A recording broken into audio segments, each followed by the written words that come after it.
প্রসবকালীন সময় মহিলাদের মৃত্যু হলে শহীদী মৃত্যু হয়, কথাটা কতটুকু সত্য? মেহেরবানি করে পবিত্র কোরআন হাদিসের আলোকে বলবেন।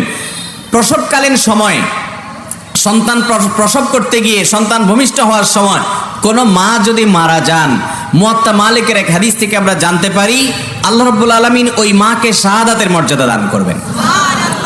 আমাদের মা বোনরা অনেক সময় বলেন, হুজুর এই মুখ আমলটা তো পুরুষদের জন্য। যেমন জুমার দিনের একটা আমল আছে, আল্লাহর জমিনে যত ফজিলতপূর্ণ আমল আছে এর মধ্যে সবচেয়ে বেশি ফজিলতপূর্ণ আমল সেটা কোনটা? জুমার দিন যদি কেউ আগে আগে ঘুম থেকে উঠে উত্তম রূপে গোসল করে এবং পায়ে হেঁটে মসজিদে যায়, কোনো বাহনে না চড়ে, এবং আগে আগে মসজিদে যায়, ইমামের কাছাকাছি গিয়ে বসে, খুতবা শ্রবণ করে, কোনো অনর্থক কথা না করে, তা অনর্থক কথা না বলে, তাহলে এই যে সে মসজিদে আসলো, যতগুলা কদম দিয়ে যতবার পা ফেলে আসলো, প্রতি কদমে প্রতিটা স্টেপে আল্লাহ রাব্বুল আলামিন তাকে একটি স্টেপের বিনিময়ে 1 বছর রাত জেগে নফল ইবাদত আর দিনে রোজা রাখার সওয়াব দান করবে।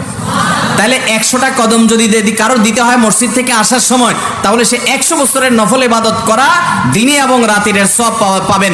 এই হাদিসের আলোকে অনেক হাদিস বিশ্লেষকগণ বলেছেন আল্লাহর জমিনে ফজিলতপূর্ণ যত হাদিস আছে এর চেয়ে বেশি ফজিলত আর কোনোটাতে নাই। বিধায় অনেক মা বোনরা আছেন বলেন, হুজুর এটা তো আমাদের না, পুরুষদের জন্য।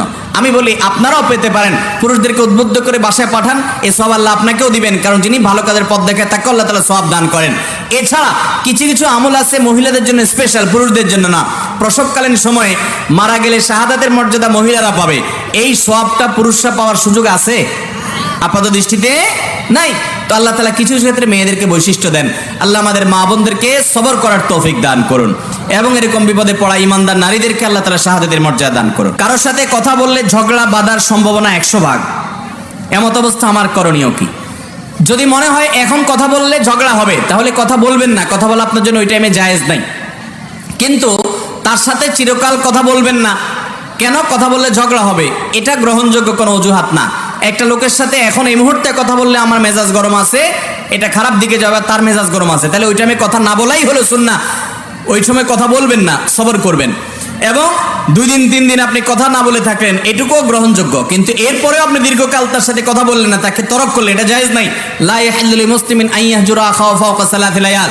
কোন ব্যক্তি তার মুসলমান ভাইয়ের সাথে 3 দিনের বেশি কথা বলে থাকবে না, এটা জায়েজ নাই। বিধায় আপনি সাময়িক সময়ের জন্য এটা করতে পারেন। আমার এলাকার বহু ধনী লোক, একজন মারা গিয়েছে, এখন তাহার ছেলেরা প্রতিদিন আসর বাদ কবরের পাশে কোরআনের হাফেজকে দিয়ে কোরআন পড়ায়, এটা কি শরীয়ত মতো জায়েজ আছে? ভাইরা আমার, আমরা অনেকে মা বাবার কবরের পাশে মাদ্রাসার ছাত্রদেরকে টাকা পয়সা দিয়ে ঠিক করি তারা যেন বসে বসে কোরআন শরীফ পড়ে, অথবা মা বাবা মৃত্যুর পর তাদের লাশের চারপাশে বসে বসে কোরআন শরীফ পড়বে আমরা টাকা দিয়ে লোক ঠিক করি, অথবা এমনিতেই তাদের জায়গায় তারা বসে বসে কোরআন খতম পড়বে, কোরআনে কারীম তেলাওয়াত করবে, তার জন্য আমরা টাকা দেই। ভালো করে শুনে রাখেন, মৃত ব্যক্তিকে সওয়াব পাঠানোর উদ্দেশ্যে কবরের কাছে হোক, লাশের পাশে হোক, আর অন্য কোনো জায়গায় হোক, লোক ভাড়া করে এনে কোরআনে কারীম তেলাওয়াত করানো এটা নাজায়েজ। এর কারণে মৃত ব্যক্তির লাভ হয় না, বরং আপনার গুনাহ হয়, আর যে তেলাওয়াত করে টাকা নেয় সেই হুজুরও গুনাহগার হয়। কথা কি বুঝতে পারছি? ভাইরা আমার, এটা আমার ফতোয়া না, সারা দুনিয়ার সমস্ত উলামা একরামেরই ফতোয়া। মৃত ব্যক্তির জন্য কোরআন খতম করে কোরআন খতম করায়া টাকা নেওয়া দেওয়া জায়েজ নাই। এটা পারিশ্রমিক নেওয়ার মতো বিষয় না, সম্পূর্ণ গুনাহের কথা। এবং এ ব্যাপারে দারুল দেওবন্দ সহ বিশ্বের বড় বড় জায়গা থেকে স্পষ্ট ফতোয়া দেওয়া আছে।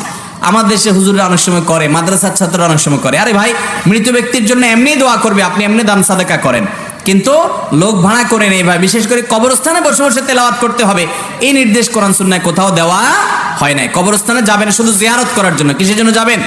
কবর জিয়ারত করার জন্য।